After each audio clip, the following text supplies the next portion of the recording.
آگے دیکھیے قرآن جو ہمارا اگلا سبق ہے وہ ہے معراج اور یثرب کے لوگوں کی دین اسلام سے آشنائی. یعنی معراج پہ جب رسول خدا گیا ہے وہ واقعہ، اور یثرب میں لوگوں نے جو ہے اسلام سے آشنائی حاصل کی، اسلام کے بارے میں جانا، اس کے بارے میں اس سبق میں بتائیں گے. تو کہہ رہے کہ معراج تاریخ اسلام کے بعثت سے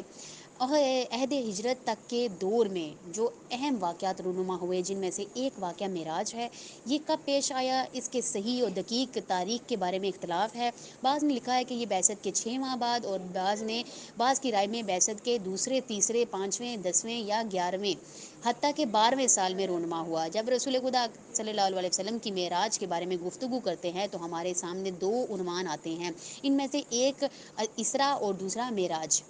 واقعہ اسرا یا رات کے وقت رسول خدا کے مسجد الحرام سے مسجد الاقصی تک کے سفر کے بارے میں قرآن مجید کا صریح ارشاد ہے، اور آیت ہے بسم اللہ الرحمن الرحیم سبحان الذی اسری بعبدہ لیلا من المسجد الحرام الی المسجد الاقصی الذی بارکنا حولہ لنریہ من آیاتنا. یعنی پاک ہے وہ ذات جو راتوں رات اپنے بندے کو مسجد الحرام سے مسجد اقصی تک لے گئی، جس کے ماحول کو اس نے برکت دی تاکہ اسے اپنی کچھ نشانیوں کا مشاہدہ کروا سکے. صرف ایک بار نہیں قرآن بہت بار، جو میں نے ڈیجٹ پڑھا تھا وہ میرے ذہن میں نہیں، لیکن بہت ذرا جو تقریباً 50 سے 60 مرتبہ جو ہے حضرت رسول خدا کو معراج جو ہے معراج پر گئے تھے، آسمانوں کی سیر کروائی گئی تھی خداوند متعال نے. یہ تو صرف ایک کا تذکرہ یہاں پہ، 1 یا 2 کا تذکرہ یہاں پہ کیا گیا، لیکن جو اگر دقیق بندہ کرے نا،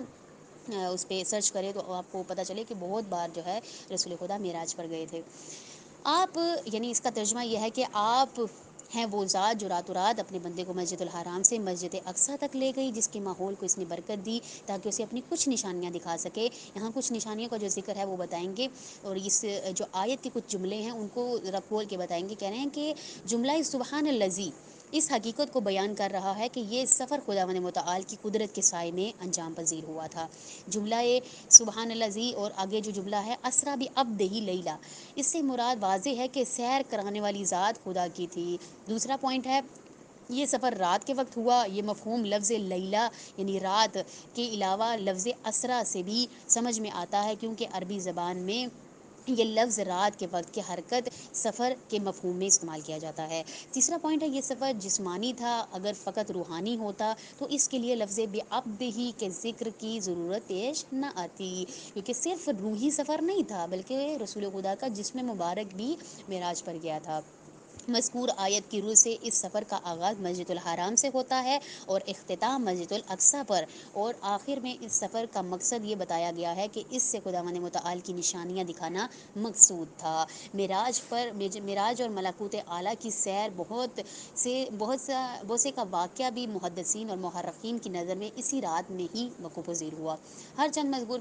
بالا آیات سے مکمل طور پر یہ مفہوم واضح نہیں ہوتا کہ لیکن سورہ نجم کی چند آیات اس واقعے سے متعلق بہت سی روایات کی مدد سے اس بات کا پایہ ثبوت کو پہنچی ہیں. چنانچہ علامہ مجلسی متعلقہ آیات بیان کرنے کے بعد معراج کے بارے میں لکھتے ہیں کہ رسول خدا کا بیت المقدس کی جانب عروج کرنا اور وہاں سے ایک ہی رات میں آسمانوں پر پہنچنا، اور وہ بھی اپنے بدن مبارک کے ساتھ، ایک ایسا موضوع ہے کہ جس کے وقوع پذیر پر آیات اور متواتر شیعہ سنی روایات دلالت کرتی ہیں. اس حقیقت سے انکار کرنا، یہ اس بات کی حقیقت کی روحانی معراج کی تعویل پیش کرنا یا اس واقعے کا خواب میں رونما ہونے کا عقیدہ رکھنا اس بات کی غمازی کرتا ہے کہ کہنے والے نے پیشوایان دین کی کتابوں کو دقیق مطالعہ نہیں کیا، جو کہتے ہیں کہ صرف خواب میں جو معراج ہوئی تھی ایسا نہیں ہے، بلکہ خود آیت نازل ہوئی ہے اور اس میں صرف خواب نہیں بلکہ جسم مبارک کو بھی جو ہے معراج پر لے کے جایا گیا تھا، اور خود حقیقت ہے یہ. یہی بات اس کے ایمان کی سستی اور اعتقادی پر کمزوری پر مبنی ہے، یعنی ایمان کی کمزوری اگر اس بات پر عقیدہ نہ رکھا جائے. آگے دیکھیں حضرت ابو طالب کی وفات کے بعد قریش کا رد عمل کیا تھا.